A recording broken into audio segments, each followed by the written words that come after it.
बिस्मिल्लाहिर्रहमानिर्रहीम। अस्सलाम वालेकुम नाज़रीन, आप यूट्यूब चैनल देख रहे हैं। मैं इमरान खान हूँ। इंपॉर्टेंट खबरें सबसे पहले तो इस्लामाबाद हाई कोर्ट से। अब इस्लामाबाद हाई कोर्ट की तारीफ सिंपल ये है कि ये हाई कोर्ट एक ऐसे चीफ जस्टिस के हवाले कर दिया गया जिनको लाहौर से उठाकर लाया गया 26वीं आईनी तरमीम के नतीजे में।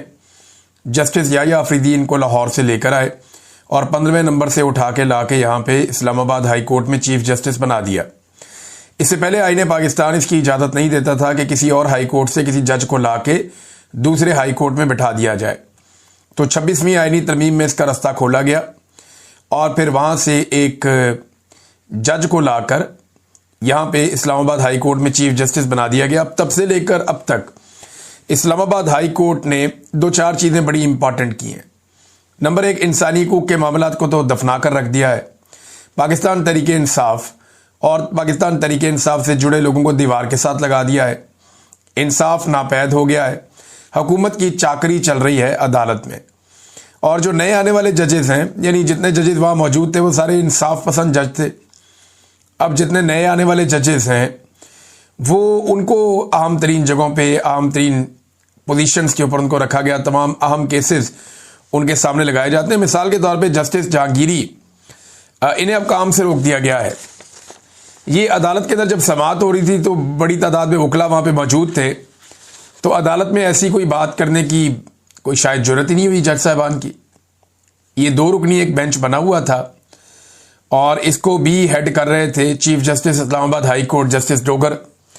अब जस्टिस जहांगीरी वो जज हैं जिन्होंने सबसे पहले आवाज़ उठाई थी जिन जजों में कि एजेंसियां मुदाखलत करती हैं हमारे काम में, हमें दबाव में लेती हैं और हम पर असरअंदाज होती हैं हमारे फैसलों पर, लिहाजा जो एजेंसियां हरकतें कर रही हैं उनको रोका जाए। ये उन जजेस में से एक हैं। अब जब इन्होंने एजेंसियों के खिलाफ आवाज़ उठाई थी तब से इनको दीवार के साथ लगाने का सिलसिला शुरू हो गया था। जस्टिस जहांगीरी पे एक तो इल्ज़ाम यह है या प्रॉब्लम यह है इनसे कि इन्होंने जो इंटेलिजेंस एजेंसियां हैं अदालती मामलात में उनकी मुदाखलत को नापसंद किया था और उसके खिलाफ आवाज़ उठाई थी। दूसरा, ये वही जज साहब हैं जो ट्रिब्यूनल थे, यानी इस्लामाबाद के जो तीनों हलके हैं वो इनके पास गए और इन्होंने रिकॉर्ड मंगवा लिया कि असली फॉर्म 45 लेकर आओ ताकि दूध का दूध और पानी का पानी हो जाए। तो उसको यानी इस दौरान में बहुत सारे, अब एस्टेब्लिशमेंट का प्रॉब्लम यह है ना, उन्होंने पूरा इलेक्शन ही चोरी किया हुआ है। पाकिस्तान का पूरा इलेक्शन एस्टेब्लिशमेंट ने चोरी करके हारने वाले उम्मीदवारों को दे दिया और PMLN की हुकूमत बना दी।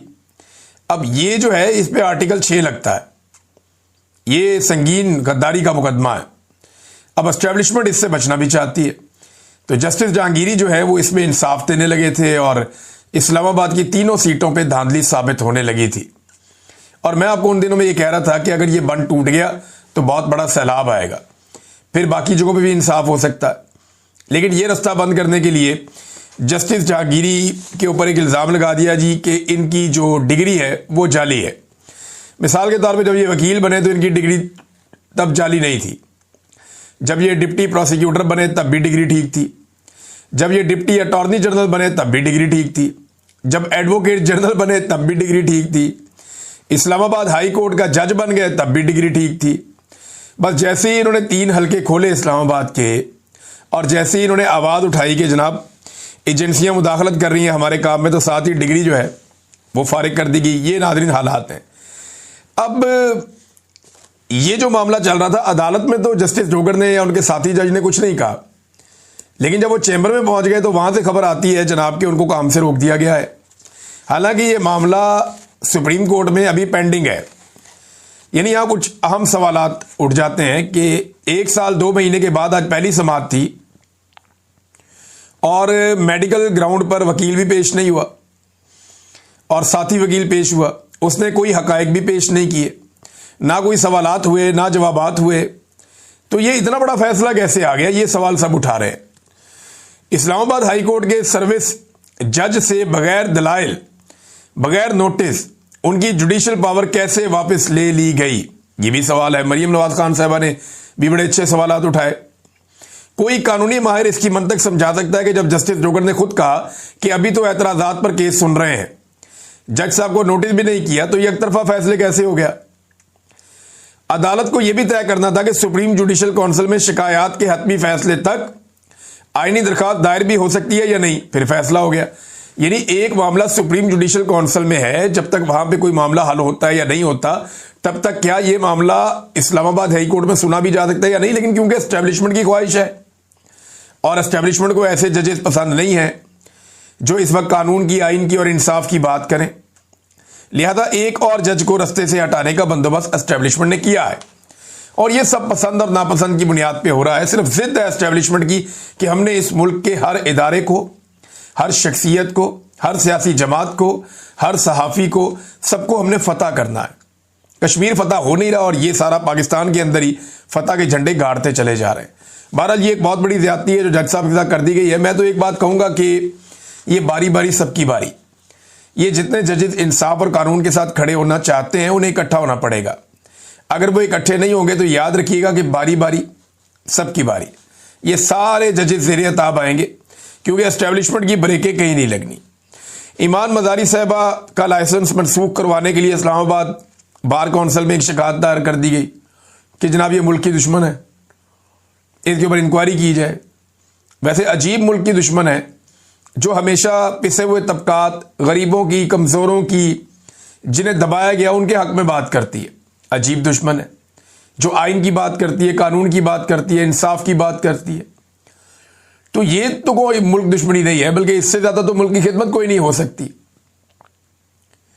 दूसरी जानिब ईमान मजारी साहबा ने यह किया कि जो सुप्रीम जुडिशल काउंसिल को उन्होंने एक बाकायदा मुरासला भिजवाया था, एक तफसीलात सारी भेजी थी कि उन्हें नौकरी की जगह पे या उनके काम की जगह पे उन्हें हरासमेंट का सामना करना पड़ा और उनको हरास किया जस्टिस डोगर ने। तो उसके बाद उन्होंने दो जगह पे दरखास्त दी थी ना, एक तो इस्लामाबाद हाई कोर्ट में दी थी जो कमेटी है हरासमेंट की, तो वो कमेटी तब्दील कर दी जस्टिस डोगर ने। अब यही मामला इन्होंने दोबारा लिखा उस लेटर के अंदर कि जनाब मैं हरासमेंट मेरी हुई है, मैंने दरखास्त दी है, जहां दरखास्त दी है वो कमेटी तब्दील कर दी और कमेटी भी उसने तब्दील की जिसके खिलाफ मैंने दरखास्त दी है। तो ये एक कन्फ्लिक्ट ऑफ इंटरेस्ट का एक मामला है। तो ईमान मजारी साहबा तो पीछे नहीं हट रही और मजीद आगे बढ़ रही हैं। चेयरमैन पीटीए को ओहदे से हटाने का फैसला दे दिया जस्टिस बाबर सत्तार साहब ने। ये तफसीली फैसला 99 इसके पेजी ने, लेकिन देखें इसके ऊपर क्या बात करनी है। कल जस्टिस डोगर बैठेंगे दोबारा और एक डीबी बिठाएंगे और इस फैसले को उड़ा देंगे। ज्यादा 1, 2, 3 दिन, 4 दिन ये फैसला नहीं टिकेगा, इसलिए कि इंसाफ और कानून के मुताबिक होने वाला हर वो फैसला जो पाकिस्तान की मिलिट्री एस्टेब्लिशमेंट को या किसी रिटायर्ड जर्नैल को भी सूट ना करता हो। ये रिटायर्ड जर्नैल है ना चेयरमैन पीटीए, तो इसको भी अगर सूट नहीं करता तो जस्टिस डोगर है ना, जस्टिस डोगर जनाब बैठेंगे और बैठ के इसको उड़ा देंगे अपने एक साथी जज के साथ अपील में। तो ये होना है और मैं आपको पहले से बता रहा हूं। नाज़रीन, पाकिस्तान की क्रिकेट जो है वो बहुत अजीब तरीके से तबाह बर्बाद हो गई है। मैंने मोहसिन नकवी की वजह से इसका बाइकआउट किया था, लेकिन अब इन्होंने एक बड़ी घटिया हरकत की है जिसकी वजह से मैं ये आपके सामने मामला रख रहा हूं। पाकिस्तान क्रिकेट बोर्ड ऐसा लगता है कि राय फरार इख्तियार कर रहा है। मोहसिन नकवी ने कहा जी हम ये टूर्नामेंट नहीं खेलेंगे, हम मैचेज ही नहीं खेलेंगे जब तक मैच रेफरी यहां पे रहेगा, इसको हटाओ। और वो इसलिए हटाओ कि इंडियन प्लेयर्स ने मैच जीतने के बाद पाकिस्तानी प्लेयर से हाथ नहीं मिलाया। भाई जो इंडिया ने किया वो उनका ज़र्फ है, जो इंडिया ने किया वो उनकी औकात है, ये उनका बुग़्ज़ और उनकी नफरत है। और जब वो ये करेंगे तो दुनिया में उनको पजीराई तो नहीं मिलेगी ना। वो अपनी सियासत भी कर रहे हैं, अपना खेल भी खेल रहे हैं। आपको मैदान में उन्हें शिकस्त देनी थी, आपकी क्रिकेट टीम ने उनको मैदान में हराना था। अब मोहसिन नकवी को यह नजर आ रहा है कि ये टीम के साथ हराना मुश्किल है। देखें क्रिकेट है, इसमें अपसेट हो जाता है, हो सकता है कोई प्लेयर चल जाए और वन साइडेड वो मैच को जितवा दे। लेकिन मोहसिन नकवी ऐसा लगता है और पूरी टीम जो है वो शायद राय फरार इख्तियार कर रहे हैं। 21 तारीख को दोबारा मैच है इंडिया के साथ, ये कह रहे हैं जी अब हम टूर्नामेंट का ही बाइकआउट कर देंगे। क्यों? आप हारने से डर गए हैं? भाई पाकिस्तानी टीम को मुकाबला करना चाहिए, मैदान में जाके गेंद और बल्ले के साथ मुकाबला करें, इंडिया को हराएं। फिर आपकी चॉइस है कि आपने हाथ मिलाना है या नहीं मिलाना। आप हाथ नहीं मिलाएंगे तो हिसाब बराबर कर देंगे, आप हाथ मिलाएंगे तो आप भारत को इखलाकी मैदान में एक बड़ी शिकस्त दे देंगे। ये पाकिस्तान के पास ऑप्शन है। अब बजाय इसके कि मैदान में बेहतर ऑप्शन अडॉप्ट करने के, बहादुरी से मुकाबला करने के,